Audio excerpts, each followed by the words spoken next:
Happy Holi everyone, welcome back to our channel stupid bong. এবছর হোলিটা আমাদের একদিন আগেই খেলা শুরু হয়ে গেছিল, কারণ সোনামা এসেছিল আমাদের কাছে। সোনামা যেহেতু হোলি দিন থাকবে না, তাই আমরা ইচ্ছে করে সেই দিনই প্ল্যান করি হোলি খেলার। সোনামাকে যারা চেনো না তাদের বলি, সোনামা হলো আমার দিদির একমাত্র কন্যা। আমি ওকে সোনামা বলে ডাকি, কিন্তু ওর ভালো নাম হলো অরিশা। শুরু তো হয়েছিল আবির খেলা দিয়ে, তারপরে দেখুন কোথায় গিয়ে শেষ হলো। ওকে দেখে মনে পড়ে গেল সেই ছোট্টবেলা রং খেলার দিনগুলো। সব ভাই বোনরা মিলে কি যে মজা করতাম একসাথে। সেই সময় মোবাইলে না, স্মৃতির পাতায় কিছু সুন্দর সুন্দর ছবি তুলে রাখা। দোলের দিন সকালে স্নান সেরে ঠাকুরের পায়ে আবির দিয়ে বেরিয়ে পড়লাম। একে দেখুন একবার, চুপচুপে করে তেল মুখে মেখে ছোটবেলার মতন বেরিয়েছি। দুই বাড়িতে যাব বড়দের পায়ে আবির দিতে। নিচে নেমে দেখি ফ্ল্যাটের বাচ্চাগুলো নিচে খেলছে। আমাদেরকে দেখে গায়ের রং দেওয়া শুরু।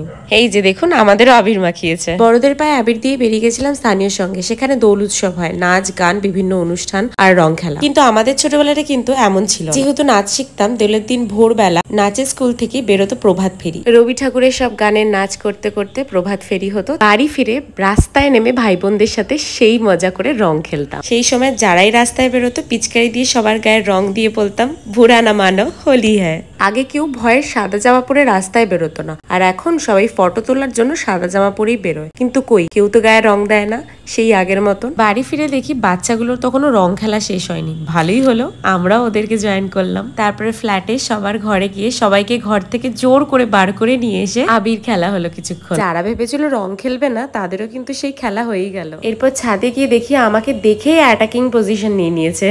এখন তো রং খেলা প্রায় উঠেই গেছে, সবাই আবিরই খেলে বেশি। হাতের মধ্যে রং নিয়ে হালকা জল দিয়ে ভালো করে মিশিয়ে লুকিয়ে লুকিয়ে যেতাম, পিছন থেকে গিয়ে রং মাখিয়ে দিতাম। আর সেই রং 7 দিন পর্যন্ত উঠতো না। আর এখন তো সেদিনই স্নানের পরে আর কোনো রং থাকে না। এটা ছিল আমাদের বিয়ের পর প্রথম দোল, তাই এইটুকু তো খেলতেই হতো। আপনাদেরও দোলের ছোটবেলার স্মৃতিগুলো আমাকে কমেন্ট করে জানান। আর আজকের ভিডিও ভালো লাগলে ভিডিওটা লাইক শেয়ার করে দেবেন, চ্যানেলটা সাবস্ক্রাইব করবেন। দেখা হচ্ছে নেক্সট মিনিট ব্লগে। Till then tata.